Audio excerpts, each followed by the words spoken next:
সবাইকে technique easy এডুকেশনের পক্ষ থেকে আন্তরিক শুভেচ্ছা ও অভিনন্দন। আমন্ত্রণ জানাচ্ছি নবম শ্রেণীর বিজ্ঞানের নতুন কারিকুলামের বিজ্ঞানের নতুন পর্বে। এই পর্বে আমরা আলোচনা করব মূলত রাদারফোর্ডের পরমাণু মডেল সম্পর্কে। তো এইখানে হচ্ছে আমরা আগে একটু পড়ে নিই যে বিষয়টা হলো সেটা হলো পরমাণু মডেল ধারণার উৎপত্তি ও বিকাশ সম্পর্কে তোমরা পূর্ববর্তী শ্রেণীতে ধারণা পেয়েছো। কোয়ান্টাম মেকানিক্স গড়ে ওঠার পর প্রথমবার পরমাণুর গঠন সত্যিকারে ব্যাখ্যা করা সম্ভব হয়েছে। কোয়ান্টাম মেকানিক্স কিভাবে তৈরি হয়েছে সেটা আমরা তৃতীয় অধ্যায়ে বিস্তারিত আলোচনা করেছি। এটি বিজ্ঞানের অনেক বড় একটি সাফল্য, কিন্তু এটি একদিনে গড়ে ওঠেনি। অসংখ্য বিজ্ঞানের সম্মিলিত প্রচেষ্টায় এটি ধীরে ধীরে গড়ে উঠেছে। দুটি প্রচেষ্টার কথা আলাদাভাবে বলা সম্ভব।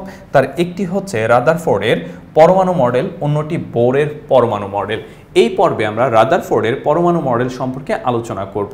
রাদারফোর্ড এই পরমাণু মডেল দেওয়ার জন্য একটি পরীক্ষা করেছিলেন। আমরা প্রথমে সেই পরীক্ষাটা একটু দেখে আসব।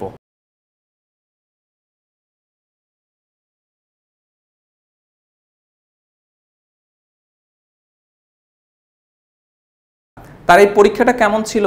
তিনি এরকম একটা উৎস থেকে আলফা কণা নিঃসরণ করেছিলেন। আলফা মানে হচ্ছে হিলিয়াম নিউক্লিয়াস, আলফা মানে হচ্ছে হিলিয়াম নিউক্লিয়াস। তো ইনি এরকম একটা আলফা কণা নিঃসরণ করেছিলেন এবং এই জায়গায় একটা গোল্ডের প্লেট রয়েছে, হ্যাঁ, বা একটা গোল্ডের পাত রয়েছে। এবং অন্যদিকে এইখানে তোমার একটা জিঙ্কের প্রতিপ্রভ দেয়া, যার ফলে এই যে আলফা কণাটা যখন হচ্ছে এখানে আঘাত করতেছে তখন দেখো এখানে একটা আলো তৈরি হচ্ছে। এই আলোটা বুঝাচ্ছে যে এই জায়গাটাতে আলফা কণা এসে আঘাত করতেছে। এবং ওনার এক্সপেরিমেন্টের এক্সপেক্টেড রেজাল্ট এরকমটা প্রত্যাশা করা ছিল যে অর্থাৎ কাহিনীটা এরকমটা ঘটবে। কিন্তু উনি যখন এক্সপেরিমেন্টটা করলেন তখন কি ঘটলো দেখো। তখন এই যে এরকম আলফা কণা গিয়ে এই গোল্ডের প্লেটকে আঘাত করতেছে। আঘাত করার সময় দেখো আগের বার ছিল সোজা চলে যেত, এখন দেখো বেশ কিছু হচ্ছে যে কিছুটা এইদিকে বেঁকে যাচ্ছে, কিছুটা এই দিকে বেঁকে যাচ্ছে এবং কিছু আবার হচ্ছে এই দিকে রিটার্নও চলে আসছে। অর্থাৎ ওনার এক্সপেক্টেড রেজাল্ট ছিল হচ্ছে সবগুলা সোজা ভেদ করে চলে যাবে, কিন্তু উনি দেখলেন যে কিছু ভেদ করে গেছে, আবার কিছু হচ্ছে এদিক ওদিক ছড়িয়ে পড়তেছে। তখন ওনার মাঝে প্রশ্ন জাগলো কেন এমনটা হয়েছে।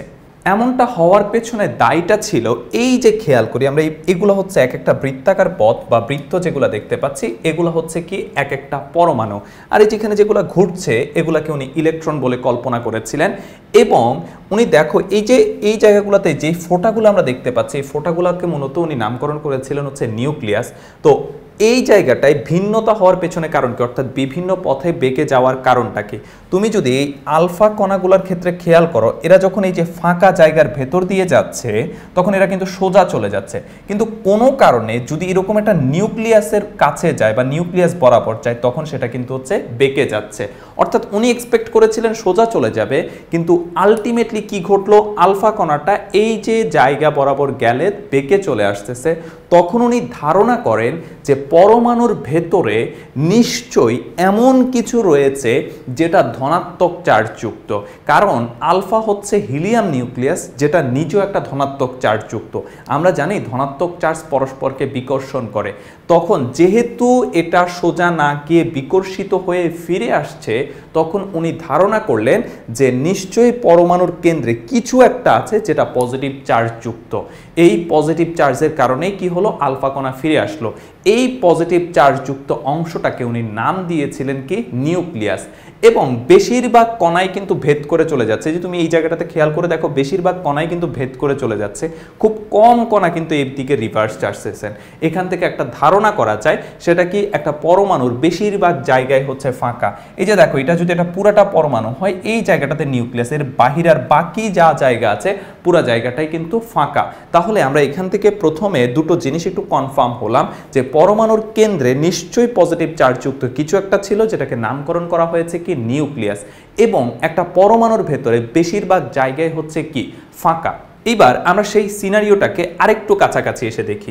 এই যে খেয়াল করি যখন উপর দিয়ে যে এই পথগুলা দিয়ে উপরের অংশগুলা দিয়ে যখন আলফা কণাগুলা যাচ্ছে খেয়াল করো এরা কিন্তু গতিপথ পরিবর্তন করছে না। এই যে এই কণাটা খেয়াল করো, কিংবা এই যে এই কণাটা একটু খেয়াল করে দেখো, এরা কিন্তু গতিপথ পরিবর্তন করছে না। গতিপথ কারা পরিবর্তন করছে?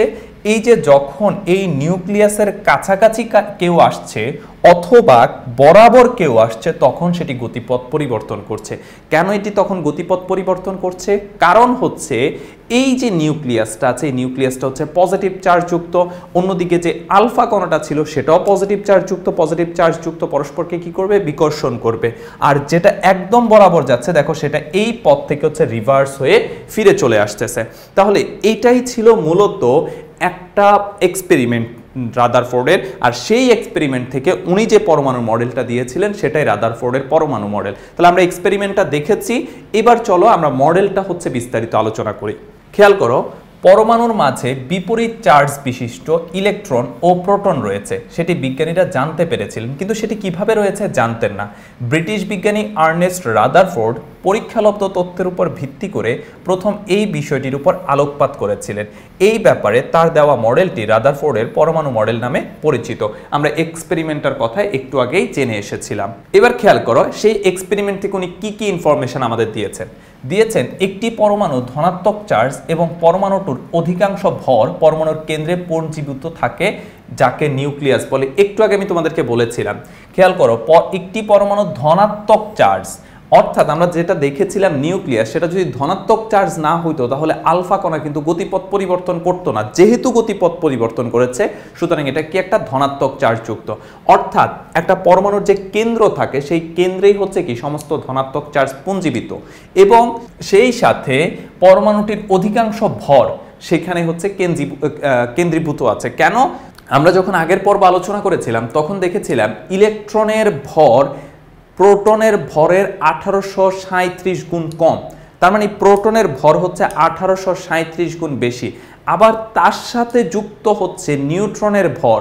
নিউট্রনের ভরও কিন্তু নিউট্রনের ভরও কিন্তু ইলেকট্রনের 1837 গুণ।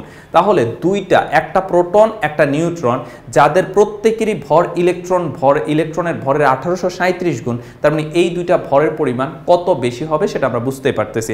আমি যদি একটু আপেক্ষিকভাবে ধরে দেখানোর চেষ্টা করি, খেয়াল করো, আমি এটা আমার ক্যালকুলেশনের জন্য বা তোমাদের বোঝার সুবিধার জন্য একটু বলছি। একটা ইলেকট্রনের ভরকে আমি 1 ধরলাম, তাহলে প্রোটনের ভর কত হবে? প্রোটনের ভর ইলেকট্রনের ভরের 1837 গুণ হবে, অর্থাৎ প্রোটনের ভর হবে হচ্ছে 1837।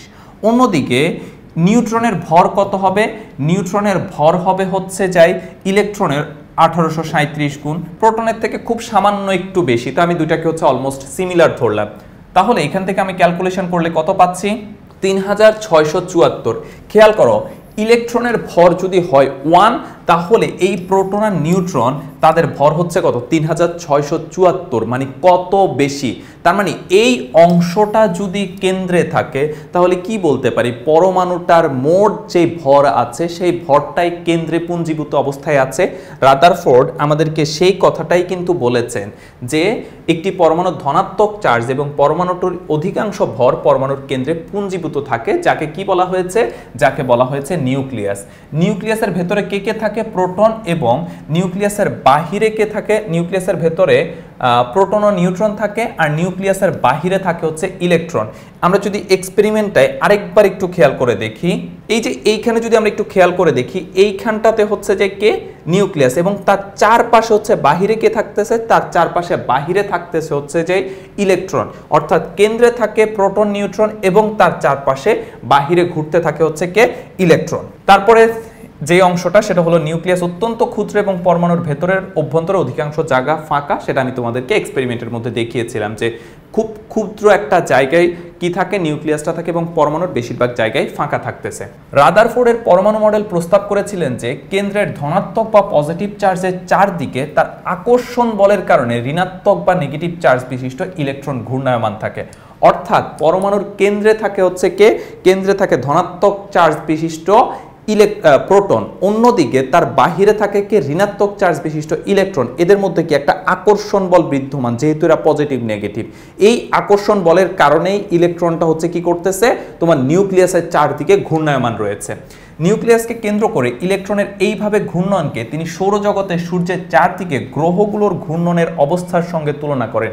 অর্থাৎ সূর্যকে সেন্টারে রেখে সবগুলা গ্রহ যেভাবে ঘুরছে উনি বলেছিলেন নিউক্লিয়াসকে কেন্দ্রে রেখে ইলেকট্রনগুলো ঠিক সেইভাবেই ঘুরছেন। অর্থাৎ ইলেকট্রনগুলো নিউক্লিয়াসকে কেন্দ্র করে বিভিন্ন কক্ষপথে ঘুরছেন সৌরজগতের সঙ্গে। মানে ধরো এটা যদি সান হয়, আমরা জানি এখানে হচ্ছে বিভিন্ন কক্ষপথে বুধ, শুক্র, পৃথিবী ঘুরছে। সেইমভাবে উনি বললেন যে কেন্দ্রটা যদি নিউক্লিয়াস হয় তাহলে তার চারপাশে বিভিন্ন কক্ষপথে ইলেকট্রনগুলা ঘুরছে। পরমাণু মডেলকে হচ্ছে তিনি যেহেতু সৌরজগতের সাথে তুলনা করেছিলেন তাই এটাকে কি বলা হয়, সোলার সিস্টেম মডেল বা সৌর মডেলও বলা হয়। অর্থাৎ রাদারফোর্ডের পরমাণু মডেলের আরেকটা নাম আমরা পেয়েছি কি, সোলার সিস্টেম মডেল বা সৌর মডেল। আবার এই মডেলের মাধ্যমে বিজ্ঞানী রাদারফোর্ড সর্বপ্রথম নিউক্লিয়াসের ধারণা প্রবর্তন করেন, তাই এই মডেলকে নিউক্লিয়ার মডেলও বলা হয়ে থাকে। অর্থাৎ তিনি যেহেতু এইটার মাধ্যমে প্রথম নিউক্লিয়াস সম্পর্কে ধারণা করেছিলেন বা নিউক্লিয়াস জিনিসটা সম্পর্কে উনি ব্যাখ্যা করেছিলেন, তা এটাকে নিউক্লিয়ার ধারণা প্রবর্তনও করেন। তাহলে রাদারফোর্ডের পরমাণু মডেলের মূল যে বিষয়গুলো কি কি ছিল, মূল বিষয়গুলো ছিল একটা পরমাণুর কেন্দ্রে থাকবে ভর এবং পজিটিভ চার্জ, তারপরে তার চারপাশে কে থাকবে, ইলেকট্রনগুলো ঘুরতে থাকবে এবং কেন্দ্রের ভেতরে থাকবে প্রোটন এবং নিউট্রন। নিউক্লিয়াস হবে ধনাত্মক চার্জযুক্ত এবং পরমাণুর ভেতরে বেশিরভাগ জায়গা থাকবে ফাঁকা।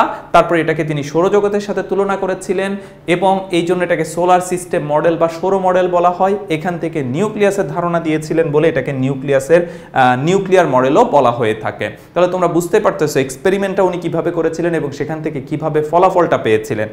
আর এইখানে যে আমরা একটা চিত্র দেখতেছি সেই চিত্রটা কিভাবে তৈরি হয়, যে এই চিত্রটা কিভাবে কাজ করে বা কিভাবে তৈরি হয় সেটার আমরা একটু অ্যানিমেশন দেখে নিই। এই যে খেয়াল করে দেখো, এইটা হচ্ছে আমাদের কি নিউক্লিয়াস, যেটা হচ্ছে পজিটিভ চার্জযুক্ত। আর এই যে তার চারপাশে হচ্ছে কক্ষপথে কে ঘুরছে, ইলেকট্রন ঘুরছে। এই যে চিত্রটাই মূলত হচ্ছে আমাদের বইয়ের এই জায়গাটাতে দেয়া আছে। এই যে দেখো, এই যে বৃত্তাকার পথটা, এই বৃত্তটা একবার এইভাবে একবার এইভাবে একবার এইভাবে, মানে বিভিন্ন কক্ষপথ রয়েছে। আর সেই কক্ষপথে কে ঘুরছে, ইলেকট্রন ঘুরছে। আর সেন্টারে কে থাকতেছে, নিউক্লিয়াসের ভেতরে কে থাকতেছে, প্রোটন এবং নিউট্রন।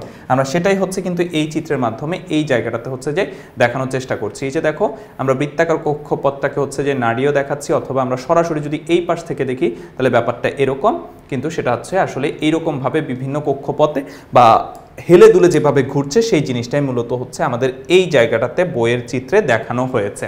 তাহলে আমরা রাদারফোর্ডের পরমাণু মডেল সম্পর্কে ডিটেলস জেনেছি, কিন্তু এই পরমাণু মডেলটা হচ্ছে আমাদের জন্য একদম এটা কি বলে সঠিক মডেল না, সেখানেও কিছু সীমাবদ্ধতা রয়ে গেছিল। সেই সীমাবদ্ধতাগুলো এবার একটু আমরা আলোচনা করে ফেলি। দেখো, পরমাণুর কেন্দ্র অত্যন্ত ক্ষুদ্র। একটি নিউক্লিয়াসের ভেতরে নিউক্লিয়াসের অস্তিত্বের ধারণাটি পরমাণুর গঠনের একটি যুগান্তকারী পদক্ষেপ হলেও সেটি পূর্ণাঙ্গভাবে পরমাণুর গঠন ব্যাখ্যা করতে পারেনি। রাদারফোর্ডই কিন্তু তার এক্সপেরিমেন্টের মাধ্যমে প্রথম নিউক্লিয়াসের বিষয়টি উল্লেখ করেছেন। তখন পর্যন্ত কোয়ান্টাম মেকানিক্স গড়ে ওঠেনি বলে তার মডেল পরমাণুর স্থিতিশীলতা ব্যাখ্যা করতে পারেনি। এই মডেল ধরে নেওয়া হয়েছে যে নিউক্লিয়াসকে ঘিরে ইলেকট্রন ঘূর্ণায়মান থাকে, কিন্তু মাঝখান থেকে বিপত্তি বাঁধালেন হচ্ছে ম্যাক্সওয়েলের একটি তত্ত্ব আছে। তত্ত্বটি হচ্ছে কোন একটা কণা বা বস্তু যদি চার্জিত হয় এবং সে যদি বৃত্তাকার পথে ঘুরতে থাকে তাহলে সে প্রতিনিয়ত শক্তি হারাতে থাকবে, মানে শক্তি ছেড়ে দিতে থাকবে এবং সাথে সাথে তার বৃত্তাকার পথটাও কিন্তু ছোট হতে থাকবে। তাহলে এই যে আমরা এখানে পাশে একটা চিত্র দেখতে পাচ্ছি, সেই পাশের চিত্রটা একটু খেয়াল করে দেখি। এই পাশের চিত্রে এই যে ইলেকট্রন কি একটা চার্জিত কণা না, সে যেহেতু বৃত্তাকার পথে রোটেট করছে সে প্রতিনিয়ত কি করতে থাকবে, শক্তি হারাতে থাকবে। শক্তি হারানোর ফলে তার যে বৃত্তাকার কক্ষপথ আছে সেই কক্ষপথটা ছোট হতে থাকবে। দেখো, কক্ষপথটা এখানে ছিল, তারপর এখানে চলে আসছে, তারপর এখানে চলে আসছে।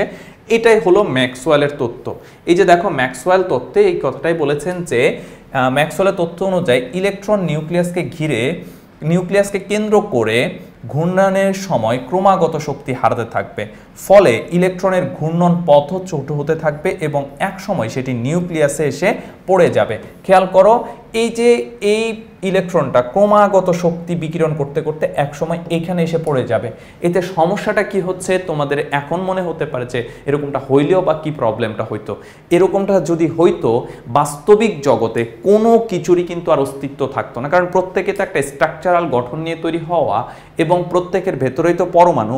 যদি প্রত্যেকটা পরমাণুর ভেতরে ইলেকট্রনগুলো সব কেন্দ্রে গিয়ে পুঞ্জীভূত হয়ে যেত বা কেন্দ্রে গিয়ে পড়ে যেত, তাহলে কিন্তু এই স্ট্রাকচারগুলো তৈরি হতো না, তাহলে জগতে কোনো কিছুই স্ট্রাকচারালি এক্সিস্ট করা সম্ভব হতো না। তাহলে আমরা দেখা যায় যে ম্যাক্সওয়েলের তত্ত্ব অনুসারে রাদারফোর্ডের পরমাণুর যে মডেলটা ছিল সেই পরমাণু মডেলটা হচ্ছে কি ভুল রয়েছে বা সীমাবদ্ধতা রয়েছে। তো এই থেকে বোঝা যায় যে এই মডেলে পরমাণু স্থিতিশীল হবে না।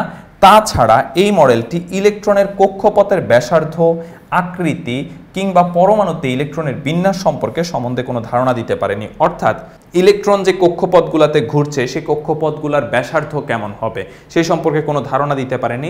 এগুলোর আকৃতি কেমন হবে, বৃত্তাকার, উপবৃত্তাকার না কীরকম, সেরকম সুস্পষ্টভাবে কোনো ধারণা দিতে পারেনি। এবং পরমাণুতে ইলেকট্রনের বিন্যাস সম্পর্কে, অর্থাৎ কোথায় কোন শক্তি স্তরে কীভাবে ইলেকট্রনগুলো আছে সেই সম্পর্কেও কিন্তু কোনো ধারণা দিতে পারেননি। তো এটাই ছিল আমাদের রাদারফোর্ডের পরমাণু মডেল এবং সেই সাথে রাদারফোর্ডের পরমাণু মডেলের সীমাবদ্ধতা, এবং আমরা সেটা কিভাবে রাদারফোর্ড এক্সপেরিমেন্ট করে সেটা ব্যাখ্যা করেছিলেন সেটাও আমরা দেখেছিলাম। আশা করি তোমরা পর্বটা বুঝতে পেরেছো। যদি কোনো প্রশ্ন থেকে থাকে সেটা অবশ্যই কমেন্ট বক্সে জানাবে। সবাই ভালো থাকবে, সুস্থ থাকবে, দেখা হবে আগামী পর্বে।